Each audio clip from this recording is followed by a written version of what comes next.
When you run your own business, you work all the time. Like, there's not really a break. You have to really be open-minded and accept the fact that it's gonna be a journey, but you're never gonna regret that journey if you take it. I could not handle the 9 to 5, same thing every day. I was like really struggling to grasp this like normal adult thing you were supposed to do. So I quit.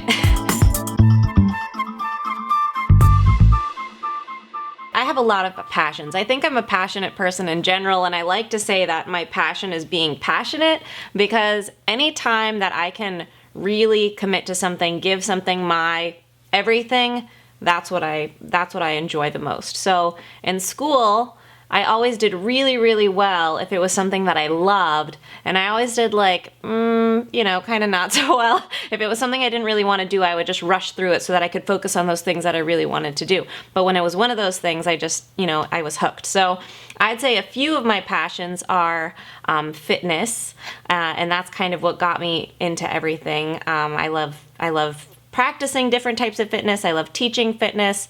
Another passion would be food. I love eating food. I love cooking food. I love learning about food. And bringing those two together would be nutrition. So that is kind of the passion that umbrellas over everything else. But I also have a lot of other passions that kind of come into what I do now, which is art. I studied graphic design, and I think that plays a lot into the brand now and what we do on YouTube. So I get to kind of bring all my passions together. Teaching, I get to teach on the YouTube channel. So these are all things that I was like, as I was going through college, I was wondering, how am I going to make all these things come together and work? And it just kind of happened. So when I was in college, I actually got into fitness. I was never an athletic person. I was always like a terrible sports person. I still don't know anything about sports, but as a kid, I was not like the athletic kid. And in college, I gained some weight because it's the first time, you're on your own. You don't really know how to eat properly. And when I kind of went on a weight loss journey, if you will, I had to get involved in fitness. And I found that I really loved it. And it's something I never thought I would love because I didn't like sports, but they're not one and the same. And I had some really inspiring fitness instructors when I'd go to classes, and one of them really motivated me to become a fitness instructor as well. So in college, I became a fitness instructor, and I started to learn a little bit about basic nutrition as I kind of got my own health under control. And then I moved away. When I graduated college, I moved to New York City, and I went for a graphic design job. I took a job, and after 2 weeks, I quit because I realized I could not handle the 9 to 5, same thing every day. It wasn't really for me. It wasn't really what I wanted to do, and I couldn't teach my fitness classes, which I'd been doing in college. So I was like really struggling to grasp this like normal adult thing you were supposed to do. So I quit. And instead, I decided to teach fitness classes and then do design kind of part-time. So I would take on like, some weekly projects, some freelance projects, and then I was teaching like 20 to 30 fitness classes a week. I was like going bonkers. And at the same time, I was living in New York City with my boyfriend, Christian, and we had no money. And that was one of the reasons that I started cooking, was because everybody else would go out to eat, but we couldn't afford to go out to eat. So I started cooking, and I started trying to cook healthier options because I was into the health and I was into the fitness and everything. So that's really, and I think about my first New York apartment, that's where it all kind of began. And once I started cooking, I was posting photos to Instagram, and some of my friends started commenting, and they'd be like, stop posting so many food photos. And they'd be like so irritated that I was posting these food photos. So I was like, fine, I'm just going to start my own account and post food photos there, and you don't have to look at them anymore. And so I started a new account, and I I started a challenge, a personal challenge to myself to eat clean for 100 days. So the account was literally called 100 Days of Clean Eating, which is a terrible name, I know, but I didn't think anyone was going to follow it. I thought it was just for me to like post my, photos or whatever. And so for 100 days, I posted to this account and I just shared kind of what I was eating, what I was cooking, exercise, fitness stuff, and it developed a following. And I think in the first 100 days, we got about 30,000 followers. So that was pretty cool for, a 100-day journey. And at the end of that 100 days, people were like, well, what are you going to do now? Like, you can't stop posting, just because the 100 days are over. So that's when I decided to kind of take that journey and turn it into a brand. And that's when the brand became Mindovermunch. And at first, it was just recipes. It was just, a website where I could catalog the recipes. But as time went on, we kind of realized that we needed a better medium to really like teach the things we wanted to teach. Because it wasn't really just about the recipes. It was how can we teach people to make better choices. And so Christian suggested that we do a YouTube channel as we're kind of expanding the brand. And I was very reluctant at first. I was like, I don't know anything about YouTube. I don't even watch YouTube, and we don't know about cameras and lights and editing and, anything. He's like, well, I'll just learn how to edit and we'll just figure it out. And so that's what we did. We started a YouTube channel and we didn't, for the first 6 months or so, we didn't think it was going to ever be anything. We just thought it was going to be another way that we could teach people. But we learned pretty quickly that we actually needed to be focusing on that medium, on the video, rather than the website or the Instagram. And so the past kind of year, because it's been going for about 2 years now, almost 3 years, the past year we've really been transitioning to all of our focus on YouTube and just kind of using the Instagram for, advertising and income to fund the real passion.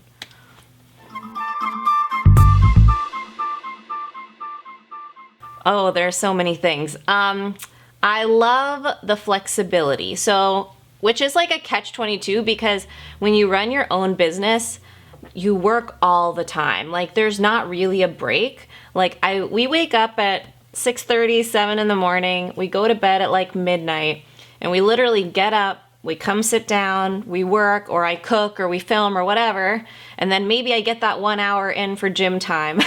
But other than that, you just work, and then you go back to sleep, and then you get up and you do it again. They're long days. But the flexibility, the fact that like I'm in control makes it so much better, because if I'm like dying and I'm like I need to just sit down, take a 30-minute nap, or go get a Starbucks, or if I don't know, I'm allowed to do that. And it's all on me. So, on the one hand, if you're not kind of dedicated enough or disciplined enough to keep it up, it can be a problem. But if like this is really what you want to do and you're going to do anything to make it work, then it's so much better. I mean, we can have like friends or family come visit at any time. We can plan vacations whenever we want. They're few and far between because it's not easy to take a bunch of time off, but still the fact that I don't have to request, sick time or whatever, it's just, I feel really blessed. And also the fact that I get to do, something I really believe in. I think there are a lot of 9-to-5 jobs I could do that like are working for a cause I believe in, but this is like my baby. Like I get to share exactly what I want with people, and I get to learn from people every day. I get to connect with people every single day. I think the last 2 years I've learned more about myself just from the engagement on YouTube. And it's amazing. I feel so lucky. So many of my friends are just like medium about their jobs and they're like, life's kind of whatever. And I just feel like totally the opposite of that.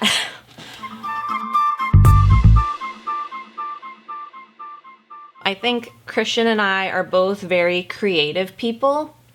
And a business is so much more than creativity. There's so much organization and, bookkeeping and everything that's involved, and like that's neither of our fortes. So we've had to really be disciplined with that and making sure that, you know, we're keeping track of everything, financially, but also even just in cooking. A cooking show is so there's so much to keep track of, because, you know, before I can even go to the grocery store, I have to concept the recipe and figure out what kinds of ingredients I'm going to need. And then once I start cooking that, if I realize, oh, actually I need some of this and I don't have it, I have to go back to the store. So even kind of being organized in those senses, it's taken some time, but we definitely learn as we go. I think every single time we film, even now, though now we have like over 200 videos on YouTube, every single time we film, we learn something new. So it keeps it exciting. I think, you know, none of it has been easy, but because all of it feels like it's coming from this big passion, even in the hardest moments, I still feel so happy to do it. You know, it's like when you go to school and you get these assignments, you have to do some of them and you might be excited about them, or at least as a nerd I was, but you have to do some of them and you're just like, I don't want to do this. I'm not going to really put any time or effort into this. With Mindovermunch, even those like sucky things that you have to do, you still like find the light in them, and you never, even if you dread it, you never hate it, and you never try so hard to make excuses to not do it, because you know it's for this thing that you believe in.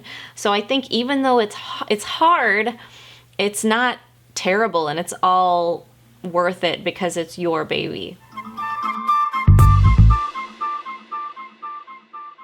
I think Christian suggesting to do the YouTube channel was a key moment, because I'm a very decisive person and I don't really consult people. I'm like one of those people that I always just make every decision on my own. I don't really talk about it unless I've already figured it out in my head.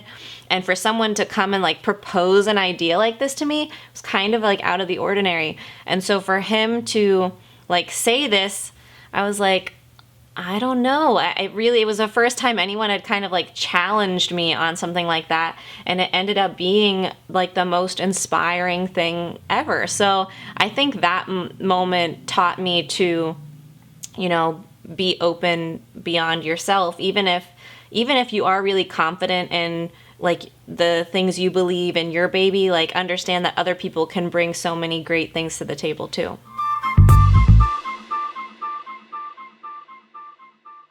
Well, for sure, one would have to be the support. So of Christian, of my family, my parents are really great.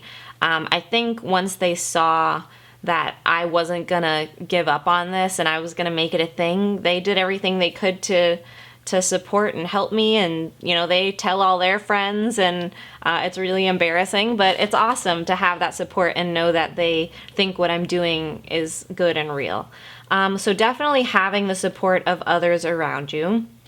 I'd say the second would be knowing that you don't need anyone else to make what you want to happen. You just need you and your passion and your dedication.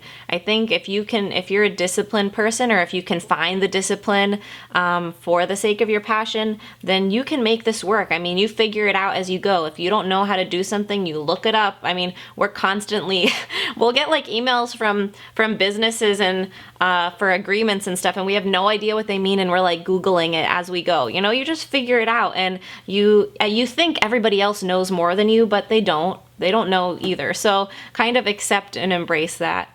And then I think the third thing would just to make sure you're taking care of yourself and being healthy mentally and physically, because I think it's so easy to get caught up in everything. Even though we're a health and fitness thing, it's like if I stop, you know, exercising, or it's easy to go the day and you haven't eaten and you don't realize you haven't eaten all day. You know, when those things start to happen too much, you know, you're not going to be able to function as well. So kind of for me, practicing what I preach and making sure that I stay well and take care of myself, and so that I can give it everything every day.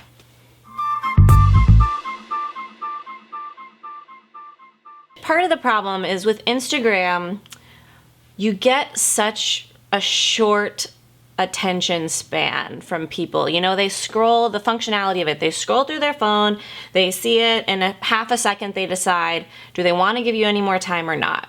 Usually the answer is no, and they keep scrolling by. Maybe they'll double tap, maybe not. On YouTube, there's so much more opportunity for engagement. You know, you post a video, even if it's 2 minutes, you know, that's so much time that someone's giving to you because they're interested in what you have to say and they want to, you know, connect and learn. And then in the comments, you're able to also engage with them. So you really get to develop a sense of community. Whereas on Instagram, it felt more like I was able to provide this information for people, but there was no way to keep the conversation going, both with me and with other members. It didn't feel like a community. But on YouTube, I know like the different users and viewers know who, you know, some of these other users and viewers are, and it's amazing. It's amazing. I feel like I really get to create this safe place for people to come and learn about health, and it's just so much more gratifying than Instagram.